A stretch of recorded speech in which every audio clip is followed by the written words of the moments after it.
Would you be surprised to hear that nautical ports of trade around the world have been housing dangerous chemicals, explosive weapons?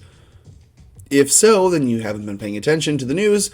You saw the Beirut blast in Lebanon.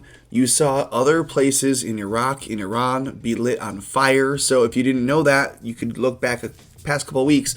The Middle East has been burning. And so this is from the Washington Post this evening. It says, after the Beirut blast, right? The explosion that you saw that looked like a little suitcase nuke is what they were calling it. I don't know what a suitcase nuke would look like, but they say that's what it would look like. This says, ports around the world searched for dangerous chemicals. Some didn't like what they found. Well, we know that they found a lot. They found a lot of explosives all around the world. This says, ports around the world are working to remove potentially dangerous chemicals, sometimes stored in huge quantities for terrorists. Following an explosion in Beirut this month that left at least 180 people dead. Oh, geez, that's up from the 63 they were reporting the day of. And thousands injured, thousands of thousands displaced. So we know that in Beirut, in specifically the Hezbollah and Hamas dominated areas, they were housing all of these weapons, essentially is what it is, chemical weapons. If you're not going to use these for explosives, you're going to stockpile them for what other reason? So terrorists have been funding and have taken hostage, essentially, every major position in Lebanon. Well, guess what happened?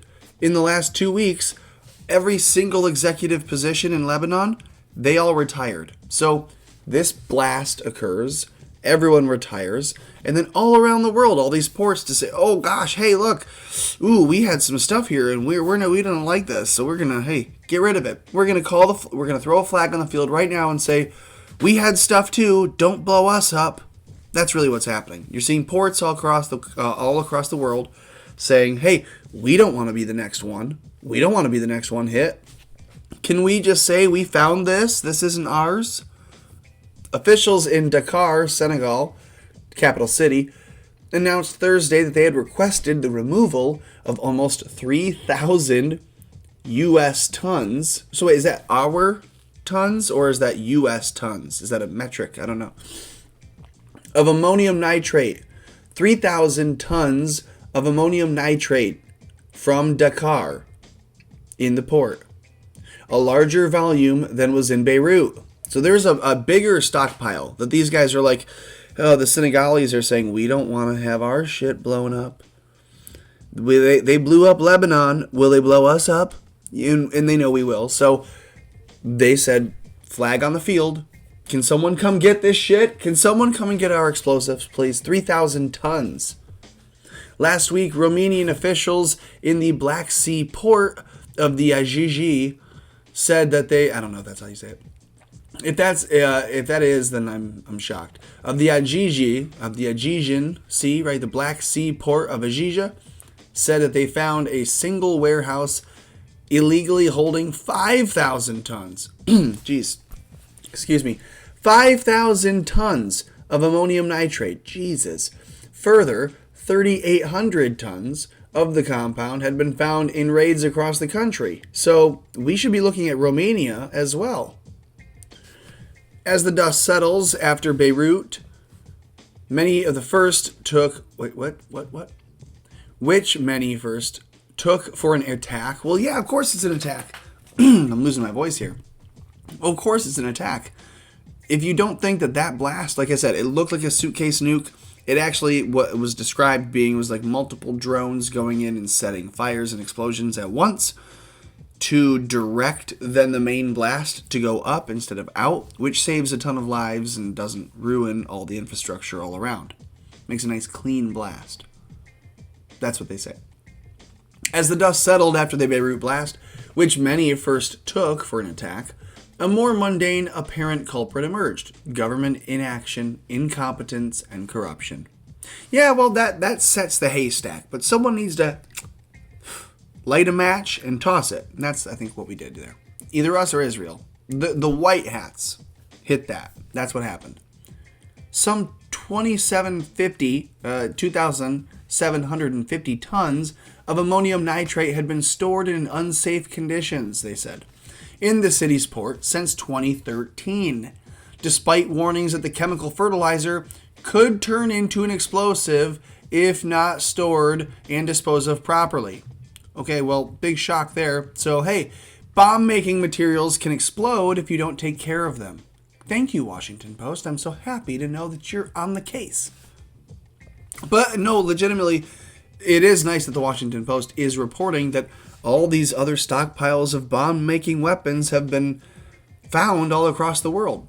And it's interesting that they're quoting Reuters. We know that Reuters is a CIA news drop. Anything that you read in the Reuters headline, you know, is concocted in an intelligence room of some sort, whether it's, they're brainstorming over here, there's a brain trust over there, there's an intelligence group over here. They all coordinate and consult. They come up with these headlines. They find an image that works and looks really good. That's what Reuters is. Official news of some sort from the state. Quote, "What happened in Beirut made us examine our own situation." No fucking kidding. "And we actually got rid of a large quantities of abandoned and neglected and dangerous materials that were in the ports," said Mohammed Maït, Egypt's finance minister. He told the country's parliament that last week. Interesting. All of these things. It says ammonium nitrate is generally considered safe as an agricultural fertilizer, but we know what fertilizers are. And we know how they can come up with it too. Don't forget. But it can be dangerous depending on how it's stored. It causes deadly explosions around the world, including the 1947 blast in Texas City, Texas, that left hundreds dead. That was much smaller than the blast in Beirut. And the blast in Beirut was much smaller than what this one would have been in Dakar, Senegal. So you can see, and even this one here, 5,000 tons in Romania. This is no joke. If you think that terrorism is done, that we've seen the worst of it because ISIS is on the run, that's true. But Antifa is out there just growing. BLM is the shield they wear. And if you think they're not above using dangerous chemical explosives and weapons like this, you're wrong. They're farming them all around the world, holding them and stockpiling them, just waiting for the next big round. Oops. So that's it.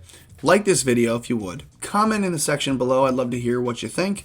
Then make sure you share this video. Post it somewhere. Post it on MySpace. Post it on Facebook. And then the first one was a joke. The second one was serious.